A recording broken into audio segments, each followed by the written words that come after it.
성도 여러분 안녕하십니까? 우리 주님이 다시 오신다고 하는 복된 소식, 재림의 나팔 소리를 여러분과 함께 나누면서 날마다 성도님들의 삶에 우리 하나님의 좋으신 하나님의 아름답고 귀하신 사랑과 은혜가 언제나 여러분들에게 정말 늘 은혜로 충만하게 임하시기를 항상 간절히 소원합니다. 네, 그렇습니다. 주님이 오신다고 하는 소식들은 참 우리들에게 즐거운 소식입니다. 복된 소식입니다. 그러나 그 소식이 어떤 분들에게는 고난과 두려움의 소식이라면 어떤 분들에게는 그것이 참 행복한 소망의 소식이라는 걸 우리는 지금까지 잘 말씀을 통해서 함께 나눠왔습니다. 그런 이 연장선상에서 우리는 또 한 번 주님이 오시는 그 일에 유관된 아주 중요한 몇 가지 사실들을 살피는 일을 지속하고 있습니다. 오늘은 여러분과 같이 계시록에 나오는 지난 시간에 이어서 일곱째 나팔, 이제는 일곱 나팔을 보셨고요. 일곱 번째 나팔과 최후의 일곱 재앙이다. 그러니까 다시 말씀드리지만은 주님의 그 나팔 소리에 들어있었던 하나님의 그 심판이라고 하는 것, 그 심판의 소리라고 하는 이것은 우리들에게 대단히 여러 가지 많은 것들을 생각하게 하는데, 그 심판 가운데 특별히 처음에 이 심판과 완전히 여러분 말씀드렸던 요한계시록 14장에 나오는 심판하실 시간이 이르렀다고 하는 이것은 일곱 번째 나팔과 관련되어 있습니다. 그러니까 일곱 나팔 가운데 일곱 번째 나팔과 관련되어 있다는 말은 이것이 마지막 나팔 소리다. 그러면 마지막 나팔 소리에 나오는 그 나팔 소리에는 그 심판의 소식이 들어있는데, 이 심판이 과연 어떻게 우리들에게 다가오고 있고 우리들은 또 그 심판을 위해서 어떻게 준비해야 할 것인가, 이런 것들을 살펴보는 일이 되는 것이죠. 그래서 지난 시간까지 여러분과 같이 요한계시록에 나오는 그 종말적 의미의 심판의 의미가 있었는데, 실제 성경 전편에 있는 그 심판의 모든 의미를 따져보자면 현세적인, 즉 역사적인 심판이 있고 하나는 종말적인, 마지막 때는 최후의 심판이 있었다, 이런 말씀을 드렸습니다. 현세적인 것, 이 말은 늘 다시 반복해 드리지만 요한계시록이라고 하는 성경 자체가 계시를 주셨을 때, 요한이 받았을 때 그 시대를 위한 기별이기도 하면서 요한계시록은 역사의 마지막 순간까지 지속돼야 될 기별이기도 했다, 이 말씀을 드린 것입니다. 그래서 현세적이고 역사 속에서 지속되는 그 안에 있는 매 순간의 심판이라고 하는 것은 무슨 심판이야? 하나님이 마련하신 축복에서 우리가 벗어나면 이미 죄의 삭신 사망이라고 하는 저주 아래 머무는 것이니까 그 저주 아래 머무는 것이에요. 그래서 우리는 이미 심판을 받은 사람으로 살아가는 것이 되는 것입니다. 결국 그것은, 그 저주 아래 있다는 것은 사단의 권세 아래 있는 죄의 종이요 사망 권세 아래 있다는 것이죠. 그래서 이 현세적 의미의 심판이라고 하는 것은 결국은 이것이 어떻게 우리들에게 다가오느냐에 따라서 이것이 마지막 종말적 의미의 심판을 가늠하게 되기도 한다는 것을 알 수가 있습니다. 그래서 그렇게 해서 이 축복과 이 마련된 은혜에서 벗어나서 하나님의 이 정말 본의 아니게 본심이 아닌 그런 그 저주 아래 산다고 하는 것은 사단에게 이렇게 마련된 것이었는데, 그것이 계시록에는 세 가지 성도들을 핍박한 사단에게 내려주는 심판, 또 그와 함께한 예수님이 재림하실 때 오실 또 그 현세적인 은혜를 누린 사람들을 위한 상급, 그리고 그들을 이렇게 어렵게 했던 사람들에게 대한 벌이 예비되고, 이렇게 해서 시작되면서 최종 심판까지, 죄와 모든 것들을 도말하는 심판까지 있다 하는 것을 본 것이죠. 그래서 이 심판이라고 하는 것은 사실 결국은 심판의 마지막은 벌이잖아요. 상과 벌의 의미 속에서 벌인데, 그 벌은 사실 누구를 위하여 됐느냐면은 마귀와, 즉 사단입니다. 그 사자들을 위하여 예비된 심판이었습니다. 그런데 그 사자들을, 마귀와 그 사자들을 위해서 예비된 심판이었는데 누가 그 심판에 빠지느냐? 마귀와 사단만이 아니라 마귀와 사단의 휘하에서 죄의 종, 사망의 종으로 머물렀던 그들에게도 이 심판이 임한다고 하는 것이죠. 그게 참 안타까운 일입니다. 그래서 사단, 그 다음에 죄와 악에 대한 최종 심판이에요. 주권적인 이 심판 때 무엇도 심판에 참여하느냐? 바로 이 사단과 그 사단의 휘하들에게 따랐던 이 사자들에게 주어질 심판이 죄를 도말할 때 이루어지는 것인데 그 죄가 어디에 머물러 있느냐 이 말이에요.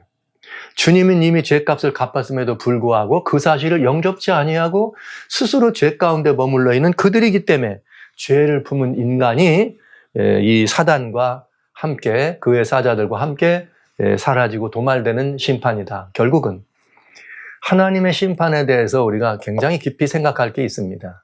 주님이 우리를 심판하신다고 하는 것은 주님이 우리를 위해서 멸망시키고자 하는 것이 아니었습니다. 사실은 사단과 그와 함께한 자들을 위해서 이렇게 그 심판이 예비됐는데 그들의 이 모든 것들을 따르고 품었던 인간이 더불어서 같이 죽는 것이고 결국은 현세적 심판의 의미를 바라볼 때는 주님께서 우리를 별도로 뭘 이렇게 하고 저렇게 하고 심판이 있는 그것이 아니고 사실은 뭐예요? 마련한 그 주님의 축복에서 내가 스스로 벗어나서 내가 자초하고 내가 받는 심판이라는 것이에요. 일상을 살아가는 삶 가운데 자주자주 우리들은 하나님이 말이야 계시다면 어째 이런 일이 있는가, 저 사람은 말이야 하나님께 잘못해가지고 심판에 빠져 이런 많이 듣잖아요. 제가 가끔 그런 이 경우를 경험합니다. 어떤 분들이 예배를 드리는 날 예배를 드리러 안 가고 무슨 뭐 다른 데 놀러 가거나 무슨 운동을 하고 이런 일이 많이 있잖아요.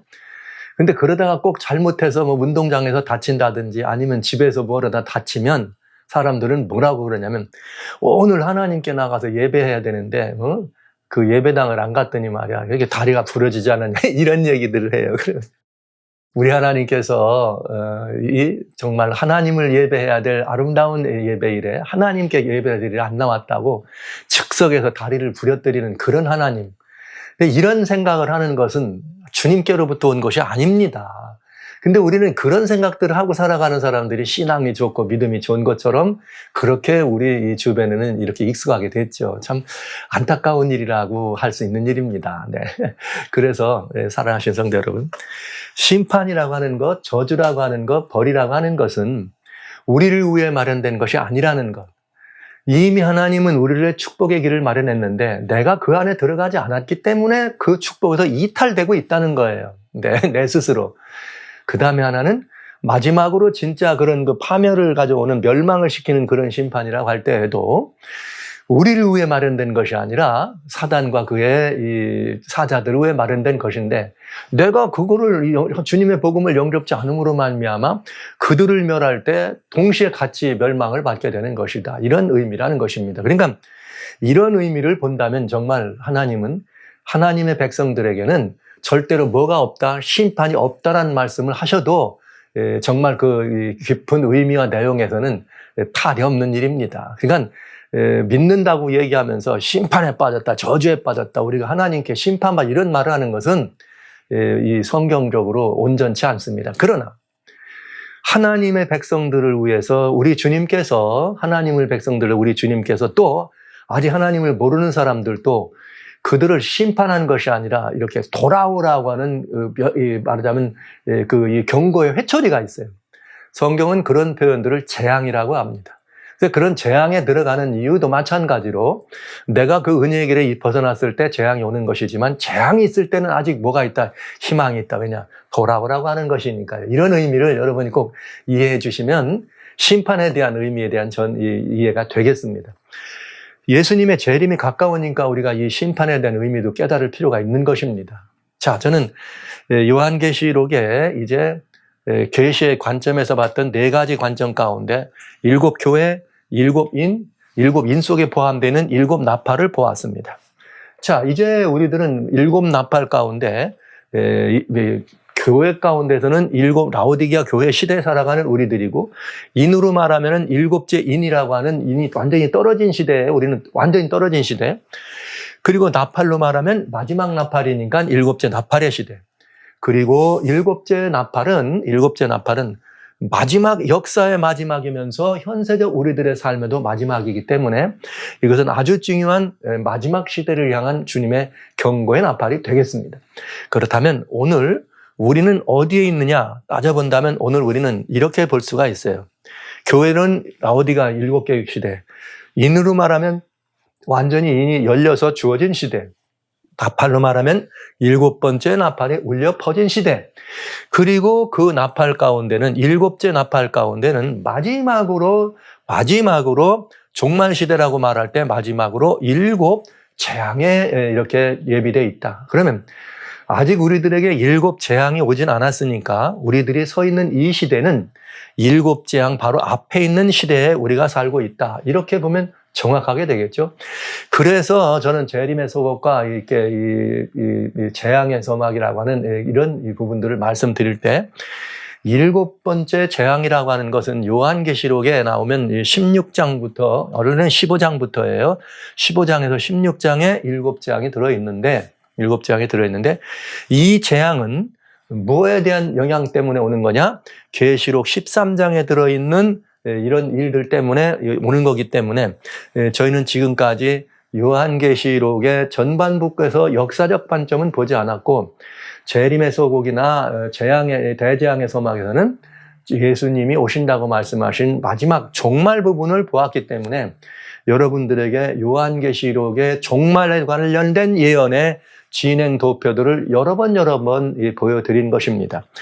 이제 우리들은 예수님의 재림의 때가 가깝고 여기가 바로 우리가 서 있는 시대라고 하는 것을 이제 명확하게 보신 거예요. 뭘 통해서? 7 교회, 7 인, 7 나팔을 통해서 본 것입니다.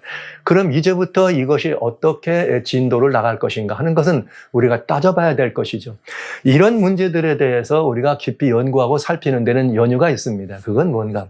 모르면 어때요? 예수님하고 내가 개인적으로 깊은 관계에 있다면 언제 오셔도 정말 땡큐 베리 마치.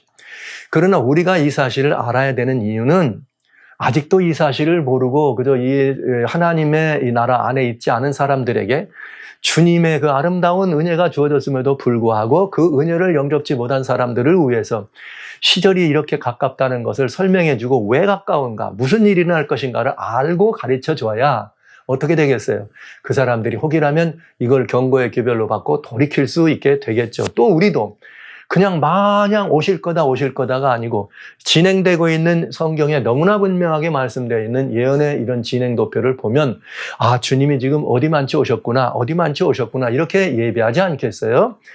사람들은 이런 얘기를 할 때 늘 그런 말을 하죠. 아, 10처녀의 비유가 있는데 지혜로운 5처녀는 기름이 있고 지혜롭지 않은 5처녀는 기름이 없어서 신랑이 올 때 주님이 신랑을 영접지 못한 경우가 있다. 그러면 신랑을 기다리는 10처녀였잖아요. 네, 그렇죠? 그 마찬가지로 지금 우리가 말은 기다립니다 했지만 기다림을 위해서 가까웠다면 등에 기름도 준비할 수 있는 것이고 그냥 온다는 거는 알고 있지만 언제 올지 아무런 관심 없으면 그들이 가진 등불에는 기름이 없을 수도 있습니다. 그래서 우리는 지혜로운 5처녀와 같이 등에 기름을 준비하기 위해서 이런 일들을 살핀다고 하는 말씀을 꼭 전해드리고 싶습니다. 그러니까 2가지 의미예요.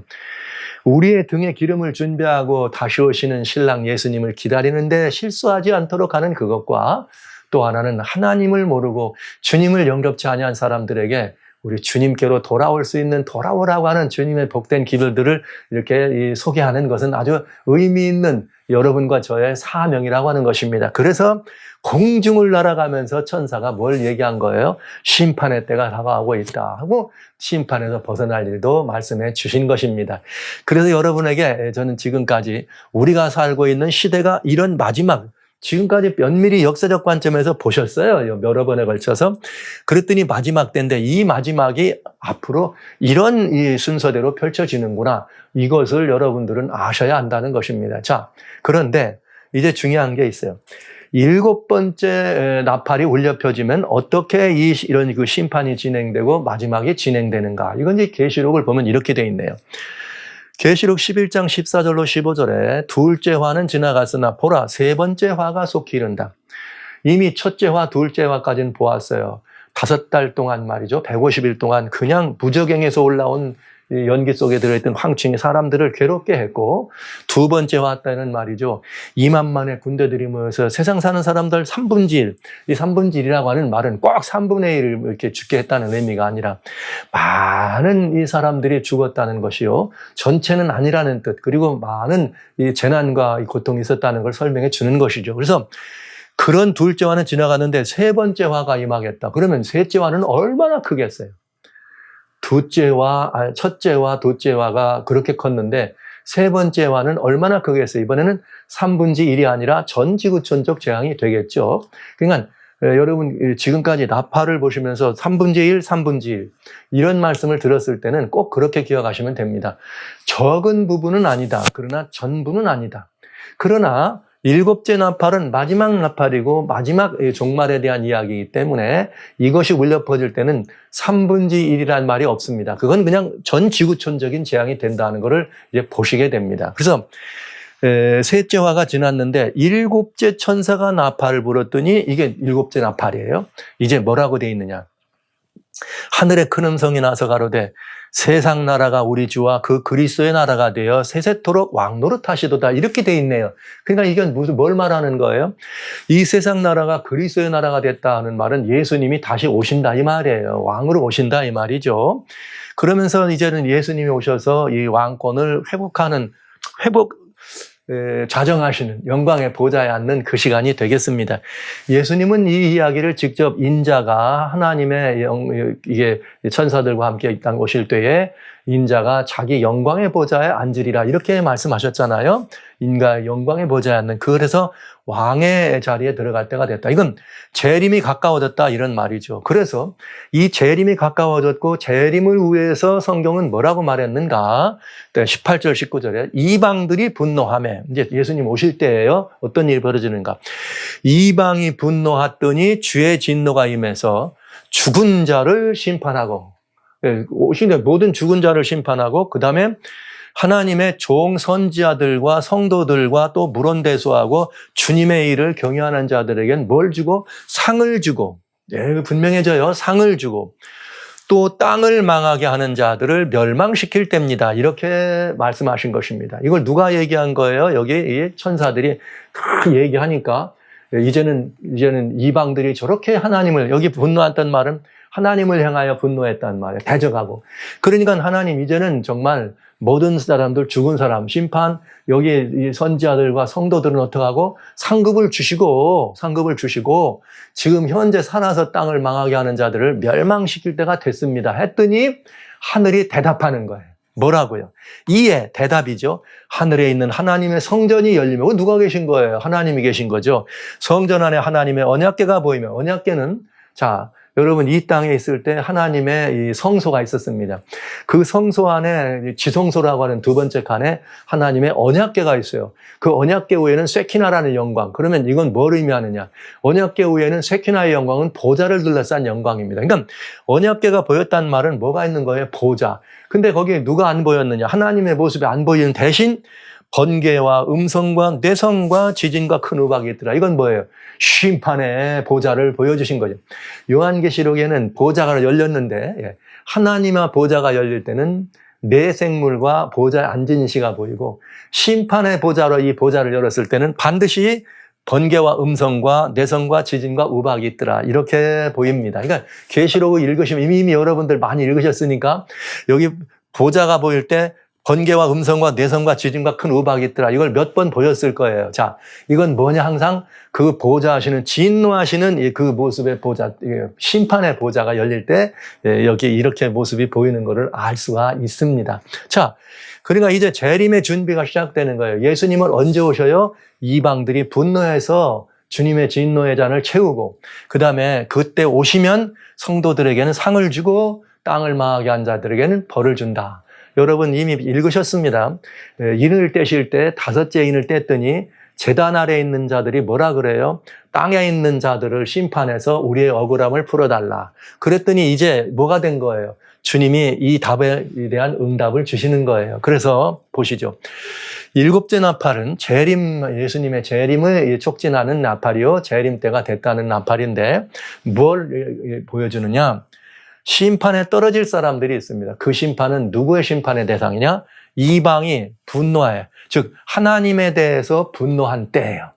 그러니까 온 이방이 하나님께 분노했단 말은 그러니까 하나님을 영접치 않은 사람들이 하나님을 완전히 대적하는 걸 의미하겠죠. 그 다음에 그때 누가 떨어지느냐? 죽은 자들, 죄에 침륜당한 자들이 다 죽은 자가 되겠죠. 아담 이후로 다 죽은 자들. 그 다음에 땅을 뭐가 돼요? 망하게 한 자들이다. 그들을 망하게 한 자들, 어떤 심판이나 멸망이 예비됐다. 그러나 이 심판에서 벗어난 사람들이 있어요. 그들은 누구냐? 심판에서 벗어난 사람들은 하나님의 종 선지자들. 그렇죠? 그러니까 그 다음에 또 누구예요? 성도들. 예, 주님을 섬긴 성도들. 그리고 누굽니까? 물론대소하고 주님의 이름을 경외하는 자들입니다. 여기 분명하죠? 이들에게는 멸망이 아니라 뭐가 예비됐어요? 상급이 예비됐다. 이렇게 정확하게 딱 벌어져요. 제 얘기도 아니고 천사들이 이렇게 어떡합니까? 이게 하늘을 향해서 호소하는 장면을 계시를 통해서 본 거예요. 그랬더니 심판에 떨어지는 사람들과 심판에서 벗어난 사람들이 분명합니다. 여기 성도들은 심판에서 이미 벗어나 있어요. 그러니까 예수님 재림하실 때 성도들을 성도들이냐, 의인이냐, 악이냐를 구분해서 무슨 이것이 아니라 성도들에겐 이미 뭐가 와요? 상급을 위해서 오신다고 하는 것을 알 수가 있네요. 자, 그러면 이제 이렇게 일곱째 나팔이 예비돼서 이 나팔 소리가 불리니까 여러분 이 나팔 소리가 불릴 때 이방이 분노했다고 나와. 이방이 분노했다. 그 다음에 그러는 누구예요? 복음을 거절한 자들을 말하는 거죠. 이제 신약에 들어와서는 완전히. 그런 다음에 그들이 뭘 해요? 땅을 망하게 하는 이 사람들이. 그러니까 이 하나님이 일곱째 나팔을 불어서 예수님이 재림하고 심판을 할 때에 세상의 형편이 어떠냐 이거예요. 하나님을 거절한 사람들의 형편이 어떤지를 보는 거죠. 여섯째 나팔이 끝났더니 각종 여기다가 막 우상에게 경배하고 막 그냥 음행을 회개하지 않고 복술과 말이죠 여러 가지 도적질과 살인을 회개하지 않더라고 했잖아요. 여섯째 나팔 마지막 때. 그런데 이 땅을 망하게 하는 자들이란 말씀인데 요한계시록 12장에 특별히 17절에 마지막 사건들에 대해서 뭐라고 12장 17절이 요한계시록 12장의 마지막 절인데 마지막 사건들을 아주 정확하게 이렇게 일러줍니다. 땅이 여자를 도와 그 입을 벌려 용의 입에서 토한 강물을 삼키니 땅이 여자를 도왔다는 게 무슨 의미인지는 이미 재림의 소곡 때도 말씀을 드렸습니다만 이렇게 되어 있네요. 용이 사단이 여자에게 하나님의 남은 백성들이죠. 여자에게 분노하여 돌아가서 마지막 시대니까 여자의 남은 자손이란 말은 마지막 시대를 살아가는 하나님의 참 백성들을 즉 하나님의 계명을 지키고 예수의 증거를 가진 자로 더불어 싸우려고 바다 모래위에 서더라. 예, 이게 뭐예요? 하나님이 언제 진노하셔요? 하나님을 대적할 때 진노하시겠죠? 이 하나님을 대적하는 방법은 뭡니까? 인생들이나 사단이 하나님을 대적하는데 하나님이 누구예요? 창조주 하나님이신데 그 하나님을 직접 대적할 수 있어요? 안 되잖아요. 그럼 어떻게 하면 돼요? 그 하나님을 따르는 하나님의 사람들, 그들의 신원 증명서는 하나님의 계명을 가지고 예수의 증거를 가진 사람들이며 그들을 어떻게 하는 거예요? 없애는 거죠. 그래서 이 땅의 모든 만민들로 하여금 하나님을 경배하지 못하고 하나님께 나가지 못하도록 하는 그거죠. 그때 하나님은 어떻게 되는 거예요? 완전히 이제 이 하나님에 대해서 이방들이 분노한 것에 극에 달한 것을 이렇게 설명한 거예요. 하나님 백성들을 다 죽여라 예를 들면 이게 여러분들이 잘 아시고 계신 아마겟돈 전쟁이 되겠습니다. 그들은 누굽니까? 복음을 거절한 자들입니다. 인생들은 그들이 바로 땅을 망하게 하는 자들이다. 그러면 한번 조금 더 따져봐야 되겠죠. 복음을 거절하고 하나님을 대적하고 하나님의 이 말씀하신 이 땅을 망하게 하는 일이 뭐냐?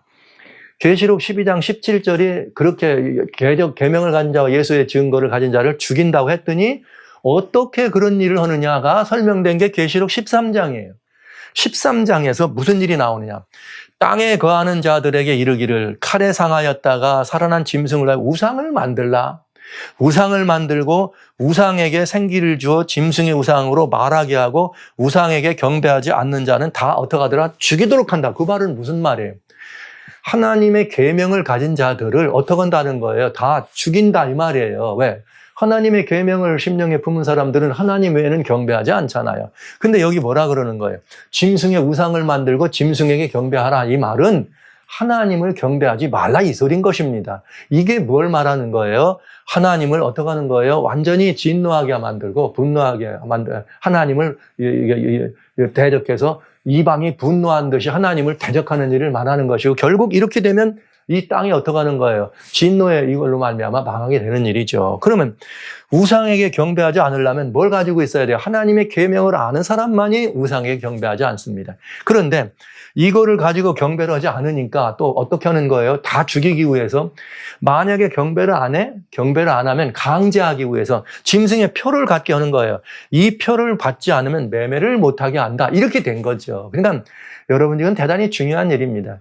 이 진노를 발견하기 위해서는 이제 우리는 이게 우상이 뭐고 짐승의 표가 뭔지 좀 봐야 되겠죠. 이미 여러 번 말씀드렸지만 진노와 심판과 관련된 이게 어떤 의미 있는지를 또 보게 될 것입니다. 그래서 여기에 이게 뭐예요? 완전히 하나님께 나가고 하나님을 경배하는 자들을 없애고 죽이려고 하는 것이 뭐예요? 땅을 망하게 하는 일이 되는 거예요. 완전히 하나님을 대적하고 우상에게 돌아가도록 하는 이것이야말로 땅을 완전히 망하게 하는 일이 되지 않겠습니까? 이런 부분들을 우리는 성경에서 정확하게 답을 찾을 수 있다 이 말이죠. 이런 일을 하니까 아까 계시록 11장에 뭐라 그랬어요? 하나님 이젠 심판할 때가 됐잖아요. 이렇게 되면 이 말 아닙니까? 이방이 이런 심판하게 된다. 그때에 뭐 하는 거예요? 천사들이 하늘을 날아가면서 이제는 어떻게 한다? 심판이 임하였다. 그러니 심판을 뭐 하라? 이렇게 피하라 이거죠. 그게 이 심판에 관해서 모두에 말씀드렸던 계시록 14장에 나오는 첫째 천사의 기별입니다. 급하게 이방이 분노하고 땅을 망하게 하는 자들이 득세해서 하나님 백성들을 죽이려고 할 때 성경은 뭐라 그래요? 천사들이 날아가면서 뭐 하지 말라? No! 짐승의 우상에게 경배하지 말라 이 말입니다. 뭐 하라는 거예요? 하나님을 경배하라 이거예요. 하늘과 땅과 바다와 물들의 근원을 만든 이를 경배하라 하더라. 그렇지 않으면 어디 된다? 심판에 들어간다. 이거는 만민에게 주어지는 이 하나님의 복음이 되겠습니다. 그래서 이것이 천사가 여기 뭐라 했는가 하면 땅에 거하는 자들 곧 여러 나라와 족속과 방언과 백성에 전할 영원한 복음을 가졌더라. 이러면서 이 영원한 복음에 관한 이야기를 우리들에게 얘기해 준 것입니다. 그래서 늘 말씀드리면 영원한 복음이라는 것은 왜 그러냐면 그 시작도 끝도 없이 영원부터 영원 때까지예요. 그러니까 영원한 복음의 핵심은 우리가 하나님의 아들이라는 것입니다. 그 하나님의 아들로 돌아오라 이 소리예요. 이 말씀이 하나님의 아들로 돌아오려면 어떻게 해야 돼? 예수님을 통하지 않고는 돌아갈 수가 없는 것이죠. 그래서 주님이 나는 길이요 진리요 생명이니 나로 말미암지 않고는 아버지께 올 자가 없는 게 말씀하신 거예요. 자, 이렇게 심판의 때가 이렇다고 큰 소리 외쳤는데 이 외업증을 다시 한번 주님이 더 강화해서 나오지 않으면 어떻게 된다? 둘째가 무너졌도다 큰 성 바벨론이요. 그들에게 진노의 포도주로 먹이던 자다. 그러니까 하나님의 백성들에게 하나님의 진노가 임할 만한 그런 진노의 포도주로 먹여서 어떻게 하더라? 만국을 취하게 하더라. 이러니까 이건 뭐 한 거예요? 땅을 망하게 하는 일이고 이방이 분노했다 이 말입니다. 하나님을 향해서. 그랬더니 세 번째 천사가 바로 뭐가 나오느냐면 이제 그 결론이 나오는 거예요. 자, 누구든지 짐승과 그의 우상에 경배하고 이마에 나편에 소리를 받으라? 받으면 이런 심판이 시작되겠다. 이렇게 된 것입니다. 그러니까 자, 우리는 세 천사가 달려가면서 날아가면서 복음을 전한 걸 보면 이 천사의 기별은 영원한 복음이니까 계속해서 전해져 내려왔지만 결론적으로 마지막 시대의 일곱째 나팔 때는 무엇을 위해서 이 기별을 전해졌어요? 마지막 멸망의 심판의 때가 와서 마지막 보편적 심판에 모두가 다 떨어져 죽지 말고 살아나라. 그런데 그 마지막 심판에 이렇게 바로메터가 뭐냐? 짐승과 그 우상에게 경배하느냐 아니면 창조주 하나님을 경배하느냐 하는 것이 이 심판의 바로메타다 하는 것을 알 수가 있네요. 그래서 이렇게 그 우상에게 경배하면은 그들에게 바로 뭐가 내려와요? 심판이 오는 거죠. 자, 하느님에 대해서 이방들이 분노해서 분노가 극에 달했을 때 결국은 땅을 망하게 하는 일이 되는데 땅을 망하게 하는 일이란 우상을 만들고 우상에게 경배해라. 안 해? 그럼 이 표를 줘서 이 표를 안 받았으면 너는 사고 파는 일 못하고 넌 죽어. 이런 일이 땅을 망하게 되면은 바로 하나님께서 우리 다 죽이면 안 되잖아요. 만민을 죽게 하나님을 떠나게 하려고는 사단의 역사가 있으면 그 다음에 하나님이 그런데 다 죽고 난 다음에 뭐가 떨어지면 안 되잖아요. 그런 일이 있기 전에 하나님이 손을 쓰셔야 된다. 요즘 근래 이미 특별히 2020년부터 이 코로나 바이러스가 온 땅에 창궐했을 때부터 난리가 났었어요. 이것이 짐승의 표가 된다, 표다 아니다, 이렇게 교회마다 아주 어려움이 많이 있었는데. 살아가신 성도 여러분, 그런 일들의 대표적인 이야기 가운데 뭐가 있냐면, 백신을 맞으면 백신 가운데 뭘 넣어서 사람들을 우리에게 이 안에 그래핀이 그려져서 그냥 그런 하이로 이렇게 그리고 젤이 통해서 몸에다 심으면 그게 결국은 우리에 정착되고, 그렇게 되면 우리의 유전자를 조작해가지고 우리 결국은 마인드 컨트롤을 해서 이렇게 살아가신 성도 여러분. 그런 일들은 기술적으로나 혹은 이 과학이라고 하는 이것으로 사단이 얼마든지 할 수 있는 가능성이 있는 이야기입니다. 그러나 더 중요한 건 이것입니다. 바로 이 문제예요. 이방이 분노해서 우상에게 경배하게 하고 짐승의 표를 받자는 다 죽이려고 하는 그런 일을 위해서 그렇게 그것이 어떻게 되든 그런 여러 가지 다양한 이것들을 쓴다고 가정하자 이 말이에요. 그러면 여러분 생각해 보세요. 사단이 어떤 과학적 기술을 가지고 하나님의 백성들을 마인드 컨트롤, 즉 마인드 컨트롤이란 말은 내가 내 의지를 내 마음대로 못 쓴다 이거예요. 하나님은 인류가 하나님께 나갈 때에 우리의 내 의지를 가지고 하나님께 나오기를 원하는 거지, 우리를 로봇처럼 만들어서 강제로 하나님께 나오게 하지 않습니다. 그렇다면 하나님은 그렇게 하지 않는데 사단은 강제를 하되, 사고 파는 일 같은 건 내가 선택할 수 있어요. 난 굶어 죽어도 안 할 거야 할 수 있는 거지만, 사단이 만약에 우리한테 과학적 기술을 동원해서 마인드 컨트롤을 한다고 치면 내 의지로는 하나님께 나가길 원하는데, 사단이 우리에게 사단의 이것을 통해서 하나님께 나가지 못하게 한다면, 여러분 이렇게 되면 인류는 아무도 하나님을 경배할 수 없게 되겠죠. 그러면 하나님을 경배하고 싶어 하는데도 못하게 되는데 하나님은 사단에게 인류를 내주고 가만히 계실까요?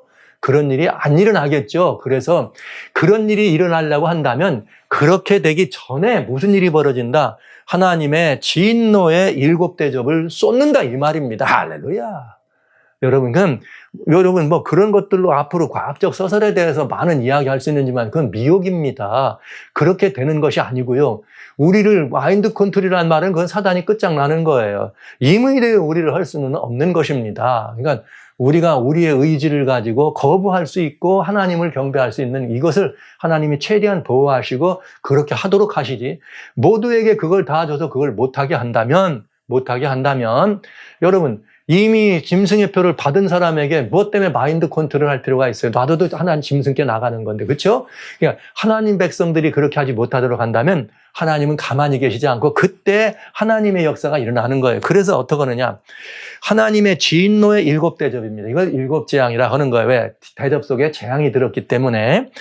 대접을 땅에 쏟는데 첫 번째 천사가 가서 대접을 쏟았더니 악하고 독한 헌대가 짐승의 표를 받은 사람들과 그 우상에게 경배하는 자들에게 나더라, 이렇게 돼 있습니다. 그러니까 여러분 누구에게 재앙이 떨어져요? 짐승의 표를 받거나 그 우상에게 경배하는 자들에게 떨어집니다. 그래서 짐승의 표를 받거나 우상에게 경배한 것이 잘못된 것이라는 것을 알려주게 되시는 거죠. 그리고 그것이 뭐예요? 7재앙의 시작이 되는 것이고, 짐승의 우상에게 경배케 하는 사건이 바로 7재앙을 가져다 주게 된다. 그럼 우리는 지금 시간적으로도 명확한 일정표가 나와 있는 거죠. 세세한 중간중간 얘기를 지난번 재림의 서구에서는 해온 거고요. 자, 그러니까 계시록 종말 예언의 구성 도표를 보면은 무슨 일이 벌어지는가? 요한계시록 13장에 짐승의 우상을 세우고 짐승의 표를 강요하는 일이 있습니다. 그런데 이렇게 되면은 뭐가 된다? 여기에 짐승의 뭐가 된다? 이 표를 받거나 이 짐승의 우상에 경배한 이들을 향한 7재앙이 떨어지더라. 그런데 이것들을 강요할 때 하나님 백성이 뭘 해야 돼요? 그냥 이렇게 도망갑니까? 아니잖아요. 이것들을 강요한 일이 있을 때 하나님의 계명과 예수의 증거를 가진 사람들이 할 일이 뭐냐? 하나님을 경배하고 심판을 뭐하라? 피하라. 짐승의 표가 강요되니까 받지 말라고 한 거예요. 그런데 계속해서 할 수 있나? 그게 안 되죠. 왜요? 다 죽게 하더라 할 때는 이 사람들이 경고의 기별을 전할 수 있어요? 없어요? 할 수가 없죠. 그래서 여러분들에게 피하라 이런 말을 한 거예요. 이런 것들이 강요되기 시작하면 그때는 피할 수밖에 없다. 그러나 여러분 이것들을 강요하는데 어떻게 이것들을 강요할까요? 어떻게 우상이 서고 어떻게 짐승의 표가 강요되느냐? 이것을 어떻게 한다고 하는 것을 보여준 게 요한계시록 18장에 들어있다. 그래서 18장은 13장과 관계가 있는 것이다. 이런 말씀을 드린 것입니다. 그리고 이제 우리는 7재앙이라고 하는 재앙을 만나게 되지요. 그래서 7재앙이 이렇게 떨어지는데 7재앙은 이게 내용을 자세히 살펴보면 뭐라고 되어 있는가. 첫째부터 네 번째 재앙, 그 다음에 이제 마지막 재앙까지는 환경적, 일곱째까지는 전 지구적 환경 재앙입니다. 전 지구적 환경 재앙. 다섯 번째와 여섯 번째는 짐승의 세력에게 심판한 재앙입니다. 이렇게 심판의 내용이 달아져 있는 것을 볼 수가 있어요. 여러분들이 이제 성경을 계시록을 보시면 이 도표를 놓고 이해하시면 이제 편해져요. 보시죠. 그래서 땅의 사람들에게 땅에, 그다음에 바다에, 강에, 그다음에 해가 뜨거워진다. 자, 여러분 한번 보세요. 여기는 3분의 1이라는 말이 없죠? 3분의 1이라는 말이. 그런데 여러분 지난번 일곱 나팔을 보셨어요. 일곱 나팔을 첫째 어디에 불붙는 이렇게 우박이 떨어져요? 땅에 떨어져. 수목의 3분의 1이 타. 그죠? 3분의 1이.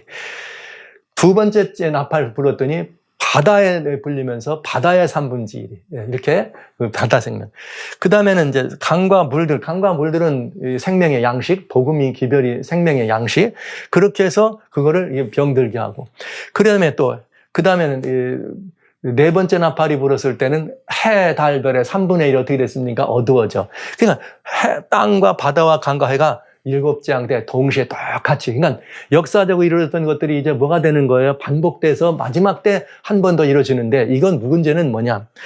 역사적일 때는 일곱째 나팔부터 여섯째 나팔까지는 3분의 1이라고 하는 부분 재앙이고 부분 이렇게 그 심판이 된 것이에요. 나팔 소리가. 그러나 일곱째 나팔이 불고 일곱 대접이 될 때는 부분이 아니라 전 지구적 환경이다. 전 지구적 재앙이 내려진다. 이 의미가 있다는 것을 알아주십시오. 그러니까 이거는 아무라도 뭐가 있다? 피할 자가 없고 중요한 건 이거예요.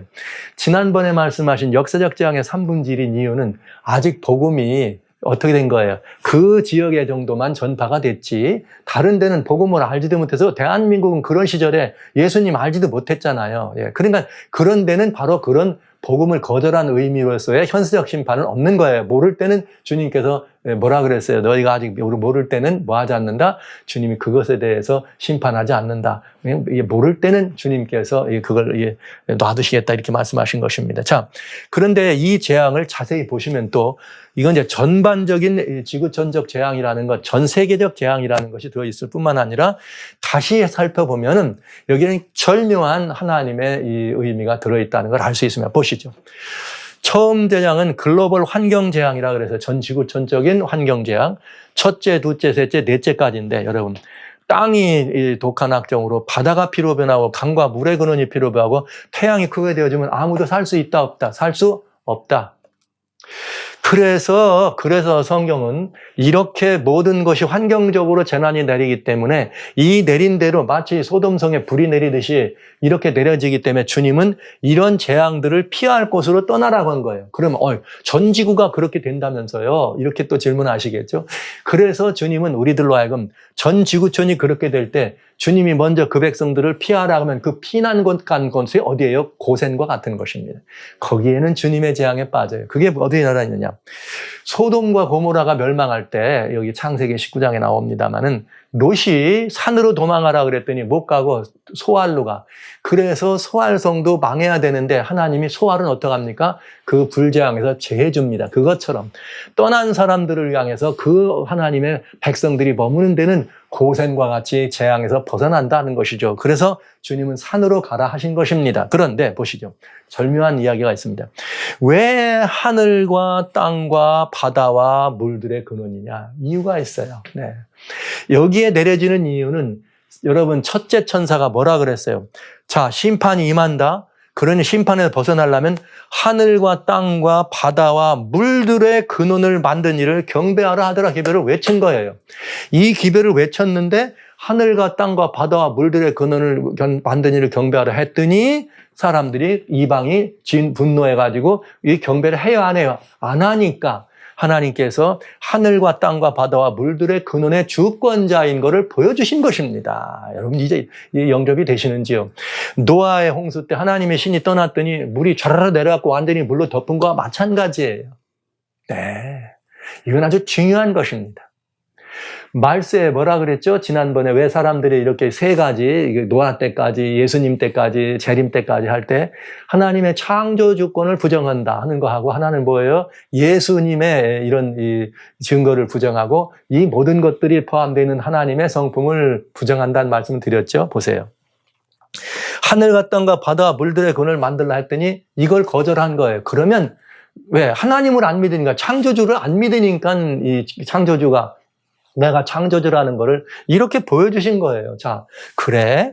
그럼 하늘과 땅과 바다의 물들의 근원을 내가 만들었는데 너희들이 내 손으로 이거 이렇게 하면 너희들이 어떻게 견디니? 그래서 이 대접을 여기다 쏟은 거예요. 땅에다, 바다에다, 강과 물의 근원에다가, 하늘, 태양에다가 쏟았더니 사람들이 어떻게 돼요? 완전히 감당이 안 되는 거죠. 자, 이렇게 이 환경적 재앙이 내려지는 것입니다.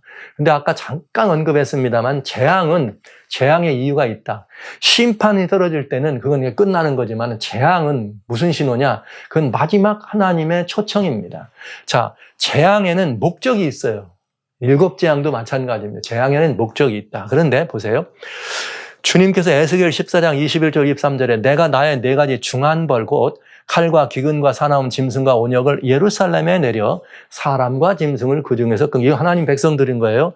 그 해가 심하지 않겠느냐. 그런데 뭐라고 말씀하셨냐면 그러나 그 가운데 면하는 자가 남아있어 끌려 나오겠다. 재앙 중에도 말이죠. 다 죽이려고 하시는 게 아니에요. 그 재앙 중에 뭐 하는 거예요? 남은 자가 있어요. 남은 자가. 그래서 살아남는 사람들이 있다. 이게 재앙 속에서. 그런데 재앙 가운데에서. 근데 하나님이 왜 이제 그런 이 말씀을 하시느냐면 내가 예루살렘에 되는 재앙 모든 일을 보고 너희가 오히려 이건 하나님의 공의롭다는 하나님의 공의가 살아있는 걸 보고 어떻게 하는 거예요? 위로를 받을 것이다. 그리고 왜 이런 일을 이렇게 하느냐? 예루살렘에 행한 모든 일이 무고히 의미 없이 아무 뜻 없이 한 게 아니라 의미가 있다 이 말이에요. 그러면 하나님께서 왜 그런 재난들을 백성들에게 보내서 그렇게 또 그 가운데서도 사람들을 살게 하려고 하셨느냐? 그건 이유가 있다. 이 이야기를 자세히 설명해 준 게 아모스입니다. 선지자. 아모스 선지자 4장 6절로부터 12절까지인데 먼저 보면 여기 재앙들이 나와요. 그 재앙은 뭐가 나오냐면 모든 성읍에서 이 양식이 떨어지는 기근. 그런가 하면 추수할 때 비를 내리지 않아 가지고 뭐가 막 완전히 비가 안 오니까 가뭄. 그 가뭄이니까 기근이 자동적으로 오겠죠. 그 다음에는 풍제는 바람, 깐부기 재앙, 메뚜기 재앙. 이걸로 메뚜기로 이렇게 그다음에 깐부기 재앙은 이렇게 열매가 맺을 때 식물이 이렇게 까맣게 따서 무슨 옛날에 실제 깐부기, 보리 깐부기, 밀 깐부기 있었잖아요. 그것처럼 이제 그런 것들을 보완. 그래서 이 포도나무, 감람나무를 다 어떻게 하는 거예요? 없애버려가지고 기근이 들게 하는 거죠. 그런가? 연병이 있고 칼로는 전쟁이고요. 그 다음에 이렇게 이 전쟁이 있습니다. 그런데 중요한 건 이런 기근이나 바람이나 이런 걸로 기근이나 또는 이렇게 이 양식이 없는 이런 것, 가뭄이나 이런 것들, 전쟁이나 연병을 아까 이 에스겔이 뭐라 해서 칼과 짐승과 연병과 기근이라 그랬잖아요. 여기 다 들었어요. 이런 것들을 내리는 이유는 뭐냐? 성경이 이렇게 되어 있습니다. 있으나 너희가 내게로 돌아오지 않더라. 가뭄이 있으나 너희가 내게로 돌아오지 않더라. 자, 이 풍제, 태풍이나 이런 것들이 있어서 다 농작물을 황폐됐는데도 너희가 내게로 돌아오지 않더라. 그러니까 전쟁이 나고 연병이 나가지고 그렇게 죽는데도 불구하고 너희가 내게로 돌아오지 않더라. 여러분, 이게 뭘 말한 거예요? 여기에 내린 기근이나 이런 모든 것들이 죽이려고 내린 게 아니고요. 뭐 하려고 내린 거예요? 돌아오라고 하는 하나님의 초청이었다 이거죠. 우리 7나팔을 보실 때도 6번째 나팔까지 쫙 보고 6째 나팔이 불어서 그 많은 3분의 1의 사람이 죽게 하고 2만만의 군대를 통해 그 역사를 이뤘지만 그래도 회개하지 않고 우상에게 경배하고 너희 자신이 하나님께로 돌아오지 않더라. 그랬는데 7째 나팔이 불이니까 그보다 더 심한 상태를 말하는 거. 오히려 이번에는 어떻게 해요? 이방이 분노해서 하나님을 대적하더라. 이렇게 된 거잖아요. 그러니까 7째 나팔은 결국은 이방이 분노한 거. 자, 이렇게 이게 재앙의 목적이에요. 돌아오지 않더라. 자, 그런데 여기 보세요. 11절로 12절. 내가 너희 성읍 무너뜨리기를 하나님 소돔과 고모라 돼가지고 불 붙는 가운데 꺼낸 나무점. 그냥 더워진 재앙. 그러면 근래로 말하면 글로벌 워밍입니다.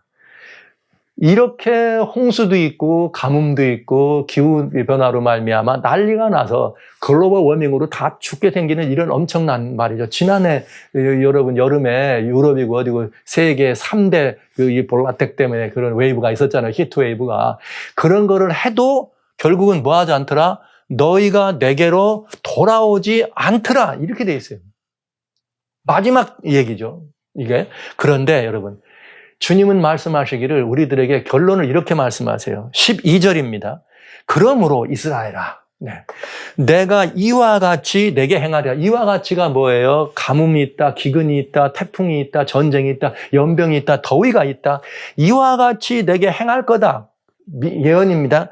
내가 이것을 내게 행하리니 이러면 이스라엘아, 내 하나님 만나기를 예비하라. 이렇게 돼 있어요. 하나님께로 뭐 하라는 거예요? 돌아오라는 거예요. 만나기를 예비하라는 말은. 하나님이 오실 때 하나님께 돌이키지 않고 죄를 품고 있으면 하나님 볼 수 없으니까 죽잖아요. 그래서 6째 나팔을 할 때 산과 돌과 바위에게 내 머리 위에 떨어서 어린 양의 진노의 모습과 하나님의 진노와 어린 양의 얼굴에서 나를 감춰달라 하는 일이 바로 그 말 아닙니까? 죄를 품고는 하나님께 나갈 수가 없으니까요. 네. 분명합니까?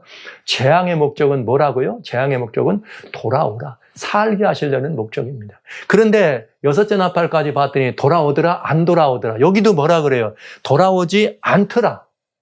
그래 돌아오지 않는 이스라엘 향해서도 또 한 번 주님은 그래도 내가 이렇게 할 때 너는 어떻게 해달라? 돌아오라.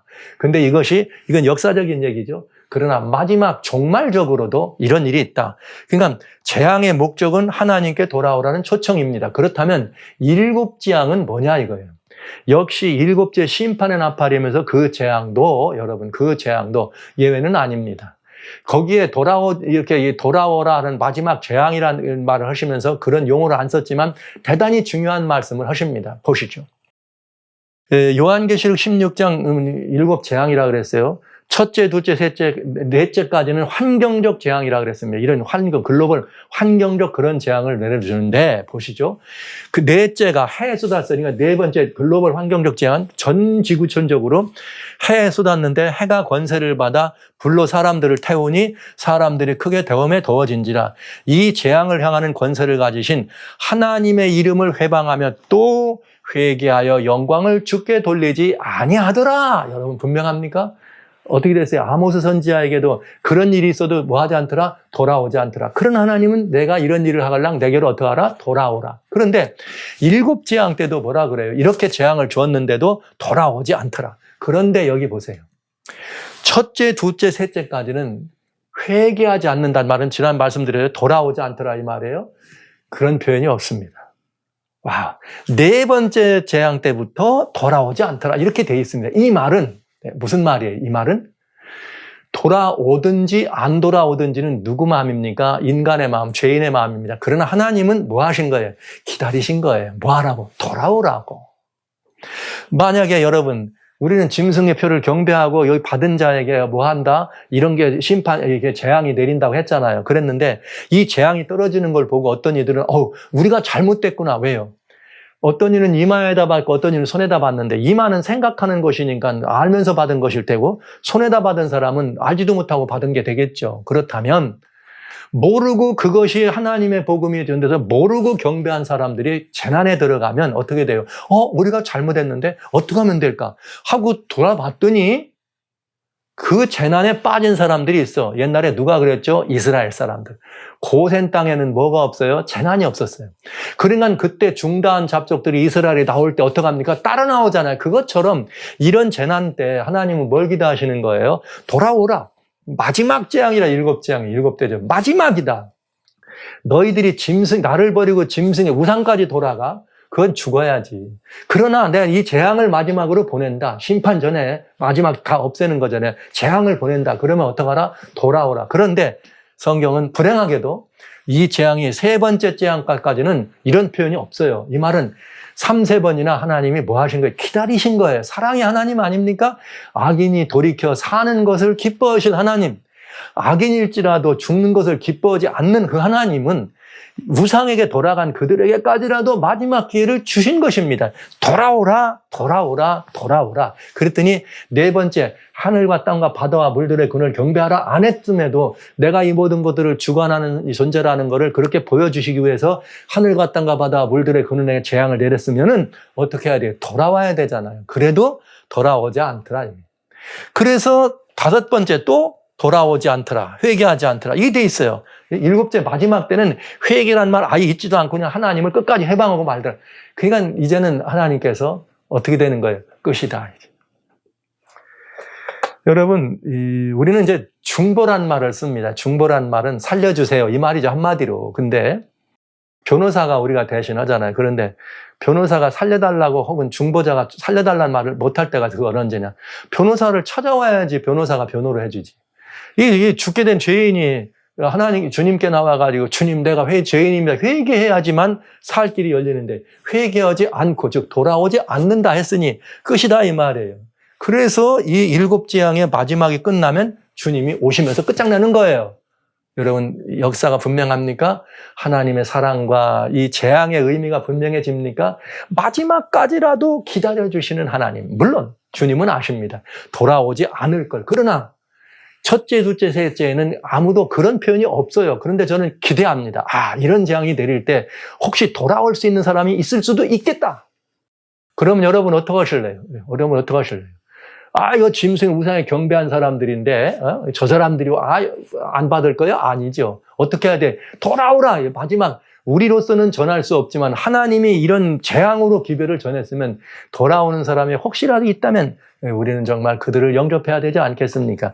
그거는 이제, 주님께서 하실 일이고, 각자가 영접해야 될 일이지만, 성경은 우리들에게 이런 하나님의 놀라운 사랑을 마지막까지, 당신을 거역하고 우상을 경배하는 그들에게까지라도 한 번 더 마지막 기회를 주시는 것이 재앙이다. 돌아오라고 하는 하나님의 재앙이었습니다. 최초이었습니다. 그래서 이것을 일곱 대접은 일곱 재앙인 거예요. 이 재앙이 끝나면 예수님 재림하시면서 그때 뭐가 시작되는 거예요? 멸망이 시작되는 거예요. 그때는 이제 제대로 된 심판이 시작되는 것입니다. 그래서 제가 일곱 나팔과 일곱 재앙이라는 표현을 쓴 것입니다. 그래서 하나님의 이게 뭐냐면 최후 초청을 거절한 바벨론이 결국은 이제 일곱 재앙 때 일곱 번째 재앙이 내리면 그들은 마지막이 된다. 이 말씀을 드립니다. 이렇게 해서 일곱 재앙이 들어가는데 처음 네 재앙은 글로벌 환경적 재앙이라 그 짐승과 우상에게 경배하거나 그 표를 받은 모든 이에게 내리고 특별히 다섯째, 여섯째 재앙은 어디다 내리느냐. 그렇게 짐승의 우상에 경배하도록 사람들을 끌어간 사단과 함께한 사단의 지상 대리자들이죠. 바벨론을 구성하고 있는 정치단체요, 종교단체입니다. 그들에게 내리는 것입니다. 그래서 첫 다섯째 재앙 때는 짐승의 보호자에게 떨어지는 거예요. 네, 분명합니까? 짐승의 보호자에게 떨어졌더니 흑암이 되고 사람들의 몸이 이제 완전히, 이건 바벨론 종교가 망한다는 뜻이죠. 짐승의 보호자니까. 그러면서 유브라데 강이 마르는 일이 벌어지고 동방에서 오는 왕들의 길이 예배됩니다. 그러면서 귀신의 영 사단은 마지막으로 어떻게 하는 거예요? 뭉쳐서 이렇게 아마겟돈 전쟁을 일으키는 것이 다섯째, 여섯째 재앙 속에 일어나는 일입니다. 그러니까 요게 어떻게 유브라데 강이 마르는 거냐, 이것들은 이제 또 지난번 재림의 서구에 여러분들에게 자세히 말씀을 드렸습니다. 이제 앞으로 이게 심판에 관련된 거니까 또 기회가 되면 또 보도록 하고요. 그렇게 해서 끝까지 하나님을 대적하는 마지막 전쟁을 하니까 주님이 어떻게 하는 거예요? 일곱째 재앙 때는 만국을 완전히 다 그냥 이렇게 깨뜨려 버리시고 주님이 이렇게 재림하시는 장면을 요한계시록 19장에서 우리는 보게 됩니다. 이렇게 해서 나중에 세 재앙은 바벨론의 세력과 그 안에 있는 이 백성들을 모두에게 심판이 떨어져서 역사를 이렇게 주님이 마감하시고 하는 것을 보게 됩니다. 그래서 결국은 일곱 재앙은 두 파트로 나눠져 있다. 하나는 경배한 자들 모두에게, 글로벌 환경적 모두에게, 그 다음에 후반부 다섯째, 여섯째부터는 누가 있다? 짐승의 그 세력들을 위해, 바벨론의 헤게모니, 세력들을 향해서 내리는데 그들에 대해서 성경은 뭐라 하겠느냐, 이렇게 됐어요. 또 다른 천사, 둘째 천사죠. 아까는 환경적 제한, 바벨론을 향하여 둘째 천사가 뭐라고 말하면 무너졌도다, 무너졌도다, 큰 성 바벨론이요. 이게 이제 바벨론이라고 하는 큰 성, 이 지구촌을 향해 말한 거죠. 그런데 무너진 이유가 뭐냐? 음행으로 인하여 진노의 포도주로 먹이던 자다. 이렇게 돼 있어요. 음행으로 인하여 진노의 포도주로 먹이던 자로다. 그러니까 여러분, 이제 우리는 이제 지금까지는 7 재앙까지 왔는데, 와우, 음행으로 인하여 진노의 포도주로 먹였다는 이게 도대체 무엇일까? 이거 알아야 되지 않겠습니까? 그리고 여기 14장 8절에 진노의 포도주로 먹이던 자로다 이렇게 돼 있는데 여기 뭐가 나오느냐? 그렇다면 우리는 음녀 바벨론이 진노의 포도주로 만국을 이렇게 먹였다면 도대체 이 진노의 포도주로 만국을 이렇게 진노의 포도주를 먹인 이 음녀 바벨론의 진노의 포도주란 무언가? 이걸 먹였으니까, 즉 이걸 먹인 자들이 심판받는 게 5, 6째고 이걸 먹은 자들이 받는 게 몇째예요? 첫 번째에서 4번째 재앙. 물론 다 포함되는 거지만 구분한다면 대상이 그렇다 이 말이에요. 이제 우리는 바벨론의 이 독주라고 말하는 바벨론의 독주죠. 진노의 포도. 이게 무언지를 따져봐야 안 되겠습니까? 이것은 뭐와 관련이 있느냐? 지금까지 여러분들과 같이 2030 어젠다 그레이트 리세트라고 하는 이걸 볼 때 왜 거기에 기근이 나오고 기후가 이렇게 재림의 징조인 기후 문제가 있고 또 이게 건강 문제로 팬데믹이 되고 경제적인 그런 문제 막 인플레이션 오르고 이런 모든 일들은 결국 어디로 가느냐? 우상과 표를 어떻게 하는 거예요? 받게 하는다. 그렇다면 이런 모든 것들이 뭐가 되게 하는 과정, 이것들을 조장하면서 사람들에게 진노의 포도주를 먹이게 하더라. 결국은 우리는 이 문제에 대해서 진노의 포도주가 무엇인가? 결국은 이 짐승의 우상과 그 우상에 경배하고 이모나 표를 받으면 어떻게 돼요? 그들은 섞인 것이 없는 하나님의 진노의 포도주를 마시게 될 터인데 주님이 이렇게 말했어요. 2번째, 3번째 재앙이 있을 때 강과 물들의 근원을 피로 만들었을 때 주님이 너희가 선지자들을 죽였으니까 너희도 그 죽였으니까 순교니까 피 아니에요? 너희도 이 피물을 마시는 게 당연하다. 그리고 그 핏물을 마시게 환난받게 하는 자들에게 환난을 주시는 하나님. 그러니까 여러분 진노의 포도주로 만국을 먹였으니까 하나님의 진노의 포도주를 그들이 마시는 것입니다. 이제 이렇게 되는 것이죠. 그래서 진노의 포도주가 무엇인가 하는 문제를 여러분과 함께 자세히 다뤄볼 필요가 있겠습니다. 이 의미를 이해하면 이제 조금 더 내용이 전개가 깊어지죠. 왜 제가 계속해서 2030 어젠다에 나오는 이런 일들이 앞으로 이게 예상 진로예요. 그게 계속 이 예상 진로를 보여드리는 이유는 이것을 통해서 뭐 속여서 그 속에 진노의 포도주라고 하는 바벨론이 멸망할 수 있는 그걸로 만국을 취하게 했는데 도대체 이게 진노의 포도주와 무슨 관계가 있을까? 따져봐야 되지 않겠어요? 재앙의 서막이나 재림의 소국에서는 이것까지 말씀드렸지만 이제 이 재림의 소국의 진도가 나가면서 심판의 때와 관련돼서 진노의 포도주가 이제 드디어 나왔습니다. 그러면 진노의 포도주는 이거와 무슨 관계가 있는가 하는 문제를 여러분과 함께 살펴봐야 되겠습니다. 사랑하시는 성도 여러분, 우리는 이런 사실을 알고 이해할 때 마음에 두려움이 앞서서면 안 되겠습니다. 여기 이 요한계시록에 보면 참 이렇게 이 복된 이 말씀이 있는데 이 복된 말씀 가운데 우리들에게 주는 굉장히 중요한 경고가 있어요. 그건 뭐냐? 새 예루살렘 성이 여기 내려오거든요. 내려올 때 계시록 21장입니다. 21장 8절에 이렇게 돼 있어요. 7절, 8절 읽겠습니다. 7절에는 이기는 자에게는 이것들을 유업으로 얻는다. 이건 새하늘과 새 땅이에요. 21장이니까 유업으로 얻는다. 나는 저의 하나님이 되고 그는 내 아들이 되리라. 할렐루야. 이게 마지막이거든요. 복음의 영원한 복음이에요. 시작도 우리가 태어나기 전부터 하나님의 아들이 될 이렇게 목적이었고 여기 복음이 맞춰지는 새하늘과 새 땅에서도 주님은 뭐라 했나요? 유업인데 내가 네 하나님이고 너는 내 아들이야. 이게 정확하게 나옵니다. 7절에 21장. 그런데 21장 8절에 뭐라고 돼 있나요?